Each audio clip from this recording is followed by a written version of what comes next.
Hello! Alors, je vous fais ce vocal aujourd'hui pour vous parler des émotions et aborder peut-être une autre version, un autre point de vue pour pouvoir les aborder de manière différente. Voilà. Donc, actuellement, je traverse une période où je ressens énormément de colère. Voilà. C'est pas très habituel chez moi puisque la colère, généralement, je la ressens pas et j'arrive facilement à plus ressentir la frustration. La frustration qui découle d'un non-respect les limites de soi et qui découle parce qu'on n'écoute pas notre colère en fait. Voilà, donc c'est une frustration, c'est une aggravation de la colère.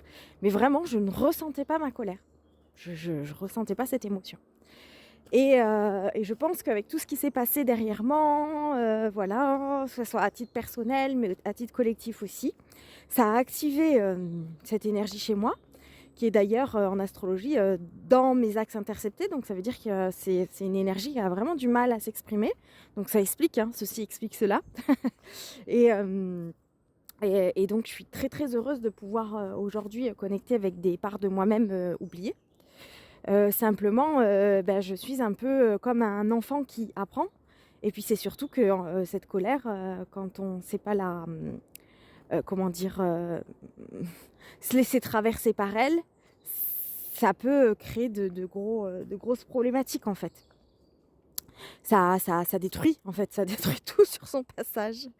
Donc en ce moment, voilà, je suis là-dedans. Et ce qui est intéressant de faire, en tout cas pour ma part, je trouve qu'il est quand même beaucoup plus constructif et qui va vers la compréhension de soi, c'est de se dire que, ok, donc déjà, je pense que vraiment sincèrement, de camoufler ce qu'on ressent en essayant de se faire croire que c'est pas très grave, ça va s'apaiser, etc. Et de tenter de ne pas la regarder ou de tenter de se faire croire qu'elle n'existe pas, c'est repousser pour mieux sauter, quoi. Hein, ça fait un peu comme un volcan où on met un bouchon dessus, puis le jour où ça pète, ça explose sévère. Donc pour moi, l'idée ici, c'est vraiment de me laisser traverser par celle-ci. Et en fait, d'être comme... donc la colère n'est pas moi, c'est pas Charlène qui est en colère, c'est je suis traversée par l'énergie de colère. Et donc en fait, ça me permet de me dissocier et de créer comme un personnage qui s'appelle colère. Et du coup, ça me permet de rentrer en contact avec, je vais dire lui. Voilà, ça me permet de rentrer en contact avec lui et d'instaurer un dialogue. Et, et du coup, quand... alors, moi, je m'isole un peu, hein, là, je suis en pleine nature, ok. Je suis en pleine nature, et en fait, je parle à cette entité, donc, qui est la colère. Je suis traversée par elle, et puis je l'imagine à côté de moi, là. Hé, coucou, monsieur colère, bon alors, pourquoi t'es là? Alors, qu'est-ce qu'il y a? Qu'est-ce que t'as à me dire? Vas-y, parle maintenant que je te vois. Et... Et c'est vraiment super, c'est génial en fait. C'est génial parce que, là, il y a vraiment, heu, tout ce qui ressort d'une situation. On est d'accord que si une situation, la plus banale qui soit, vous met, autant, dans, des intensités d'émotions comme ça, que ça soit de la colère, de la tristesse, de la peur, et cetera, on est bien d'accord qu'il y a quelque chose en dessous, hein. On parle pas uniquement de la situation, hein. Enfin moi là, si je vous explique exactement ce qui se passe dans ma vie, vous allez me dire: «Charlotte, mais pourquoi tu te mets tant en colère, quoi?» C'est évident, hein, donc j'ai la lucidité de le voir, mais néanmoins, j'ai pas envie de me ranger dans, «Oh cette situation, c'est rien du tout, donc je minimise ma colère». Non, non, je suis très en colère. OK, et donc qu'est-ce qu'elle a à me dire cette colère? Et en fait, je suis en train, de plus je discute avec elle et plus en fait elle me donne des informations capitales qui, permet de libérer, en fait, un espace en moi qui, maintenait jusqu'alors à distance, heu, des relations, un partenaire de vie, quoi d'autre? Une association aussi probablement. En tout cas quelque chose qui était maintenu à l'intérieur de moi et qui parce que ce n'était pas visible, parce que ce n'était pas vu par ma conscience, ça maintenait à distance l'autre ou les autres. On va parler comme ça de manière générale. Et pourquoi est-ce que ça maintient à distance? Eh bien parce que finalement, une émotion, quand on ne la laisse pas nous traverser, elle s'amplifie. Et toute émotion, même la joie de vivre par exemple, on peut prendre comme exemple la joie de vivre parce que la joie de vivre c'est souvent catégorisé comme étant quelque chose de positif, quoi. Voilà, joie de vivre égale positif. Sauf que quand on est dans des extrêmes, y compris avec l'émotion de la joie, eh bien l'extrême c'est le délire. Et donc après, bah, là ça relève de la psychiatrie par exemple, vous voyez. Donc quand on retient quelque chose, ce n'est jamais très bon. La tristesse, ça va vraiment créer de la mélancolie extrême et puis de la dépression, etc., etc. Donc savoir écouter ses émotions, vraiment se laisser traverser, de le visualiser comme quelque chose effectivement qui nous traverse. Genre c'est un pote qui vient vous rendre visite et des fois il y a des visites genre ah ok bon je l'attendais pas aujourd'hui mais qu'il en soit ainsi et rentrer en dialogue. Et en fait je trouve que ce qui ressort de ça, en tout cas pour moi me concernant, donc là je fais un partage d'expérience, libre à vous de suivre ou pas, c'est absolument génial, c'est incroyable à vivre parce que je vais en profondeur, je vais en profondeur, je vais en profondeur. Alors ça, moi, c'est ma nature, d'aller en profondeur des choses. J'aime pas les choses superficielles. Sauf quand il s'agit de la beauté, n'est-ce pas? J'aime bien rentrer en profondeur quand il y a quelque chose qui me dérange.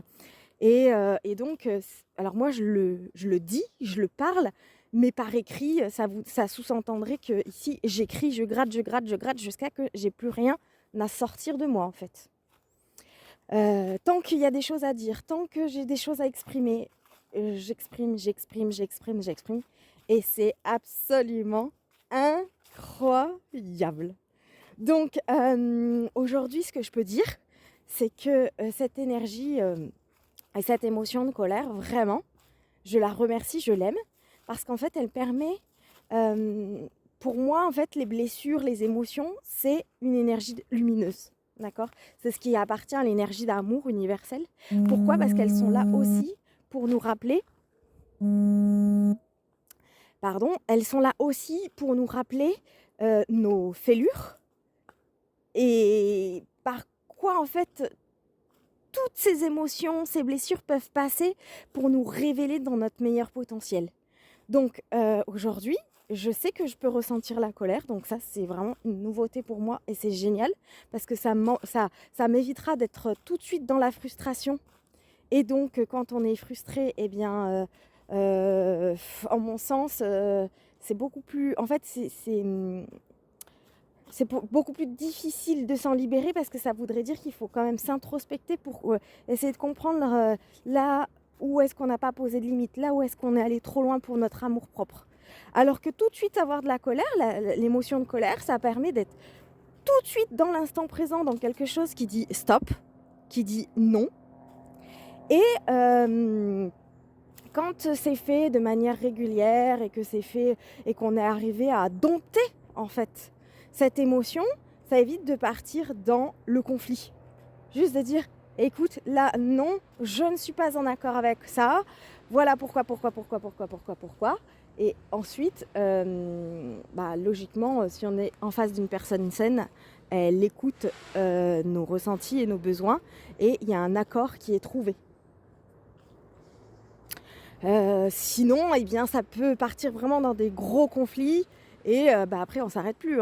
C'est à ce moment-là où on a des guerres de territoire, etc. Et en mon sens, regarder ça en soi, à notre petite échelle, c'est aussi participer activement à ce qui se passe dans le monde. Parce que moi, quand je regarde un petit peu ce qui se passe dans ma vie, ici, on est vraiment sur une guerre de territoire, quoi. C'est mon espace, c'est mon espace. C'est aussi ce qui se passe, par exemple, avec la guerre en Ukraine et en Russie. C'est exactement la même chose, c'est le même égrégore. Donc, le fait de conscientiser ça, alors, c'est pas parce que j'ai conscientisé que cet égrégore participe, mon mouvement de colère et cette prise de territoire participe à l'égrégore de guerre dans le monde, que je vais faire ma petite sainte qui médite et qui dit « Oh non, je pacifie, je pacifie ». Non, non, je vis pleinement, je fais sortir tout ce qu'il y a à sortir et ce qui se cache dessous cette colère et qui était là depuis trop longtemps. Et ensuite, quand c'est pacifié, bah, peu importe hein, les dégâts que ça a fait, hein, ma foi, peu importe, eh bien, j'arrive à me reconnecter avec cette énergie d'amour, ok, sincèrement, vraiment sincèrement, c'est lorsque je suis vidée de ce que j'ai pu ressentir, garder en moi, c'est lorsque je suis vidée de que je peux réharmoniser avec ce besoin de poser des limites saines, claires, pour repartir sur de bonnes bases. Voilà. Alors, soit eh bien, ça crée une séparation franche avec l'autre, peu importe ce qu'il est, d'accord, et auquel cas, bah, c'est pas grave, hein, c'est qu'il n'y a plus de contrat d'âme avec cette personne. Soit vraiment, le lien, il peut se reconstruire sur des bases beaucoup plus saines, et peu importe de quoi ça parle dans votre vie, d'accord, parce que là, je ne suis pas toujours forcément en train de parler de l'aspect relationnel proche, d'accord, ça peut être un peu plus lointain. Et bien après, il y a un état de fait qui fait que parfois on est obligé de fréquenter certaines personnes. Par exemple, ça peut être un collègue de travail, d'accord ? Vous n'avez pas le choix, mais par contre, vous avez reposé des bases qui sont saines, solides, et l'autre, c'est de manière assez ferme ce qui peut faire et pas faire, vous aussi d'ailleurs. Et auquel cas, ensuite, c'est merci, bonjour, au revoir, et basta en fait, hein, on n'est pas obligé de s'aimer non plus. Par contre, le respect est indispensable, voilà, pour la vie en communauté. C'était un petit peu le partage d'aujourd'hui. Merci pour votre écoute, et puis à très vite.